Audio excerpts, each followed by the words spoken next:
Life's ingredients aren't always sweet, but at the Ribbon Box, Deneen Kiefer has a recipe for that. We know the recipe pretty well. She's baked batches every day this week. Well, we know that his favorite cookie is M&M's. The cookies are for Devin Burke. He's a 17-year-old Marysville High School senior, and he's battling bone cancer for the second time in 2 years. My heart breaks for Devin's family She felt compelled, not as a baker. because I can't imagine it being my child.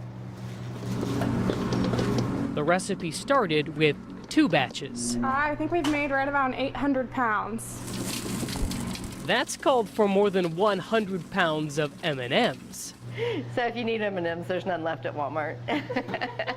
She sold more than 1,200 cookies and says all the money's meant for Burke's family. One day we had someone call and they wanted 10 dozen. It's a small town, so it's awesome that people pull together. Connie Bright says her co-workers have bought bags daily, and Donna Burke bought a dozen. Devin's a real special guy, and my daughter goes to school with him and his brother, and the family's been through a lot. Life sometimes isn't sweet. Leave it to a bakery We are trying to make a difference. to show how people still can be. Tonight, as that next batch of cookies is now in the oven, Devin Burke is back home with his mom after their latest trip to Nationwide Children's Hospital. His mom says they got some good news. Chemotherapy appears to be helping. Reporting in Marysville, Mike McCarthy, ABC 6 News. The ramp in Franklinton leads to I-70, and neighbors will tell you to a bad night's sleep. Well, it's been rough. All this loud noise. It's been going on for a while. And Ed Hartshorn's had enough of the noise coming from a construction crew overnight. I've moved my bedroom from the front of the house here to the back. Police say neighbor Dwight Davis tried something else when the noise started this morning. Well, I understand his frustration. Police say Dwight Davis was angry enough about this road construction, he actually went up onto the ramp and confronted, then threatened the ODOT workers, and that's when one of them called 911. And he came up with no shirt on, yelling and screaming and threatening to get a gun. Police placed Davis in the back of a van. Detectives say he punched an officer in the face twice. That officer turned out to be the son of the Columbus police chief. You know, our bedroom's right there.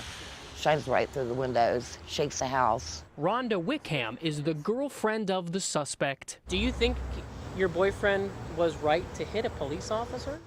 I think he was right to defend himself Why was he having to defend himself? because they was coming at him. They didn't say you were under arrest. They was both on him because he had used the word F you to him.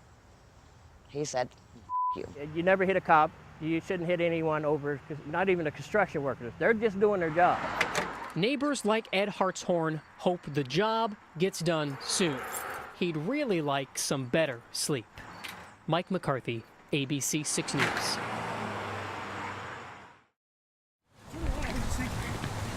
At the Columbus Police Training Academy, recruits learn to be ready for anything. But some things can still surprise. I'm anticipating guns, knives, fist fights. I never dreamed that just a little piece of powder would kick my butt like that. East Liverpool officer Chris Green came to warn Columbus officers in a new training video recorded Thursday.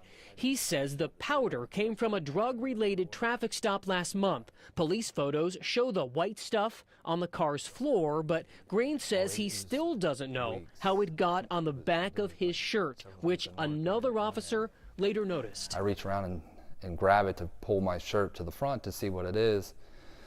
And by that time, my fingers are already in it. Green says that was enough for him to overdose I don't feel right. I'm begging for help. And, on what turned out to be fentanyl. that's the last thing I remember. Paramedics rushed him to a hospital, and Green says he got at least 4 doses of the opioid antidote, naloxone. I'll start first. CPD instructor Todd Wall asked Green to share his Anything in the vehicle you get in trouble for. traffic stop story. Because I'm going to search. It's an incident that most of our officers deal with, as well. So hearing from a fellow officer talking about their experience, I think it makes it more real. Because of the danger posed by drugs, patrol officers in Columbus no longer test drugs on the street. They also have access to a mask and gloves as needed.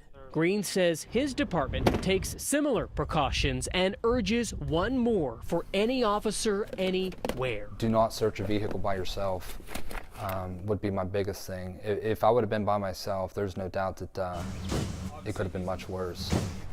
This video won't just be for recruits here. Training officials say all officers will need to watch it. It's going to be made available online. They hope to have it ready next week. Mike McCarthy, ABC 6 News.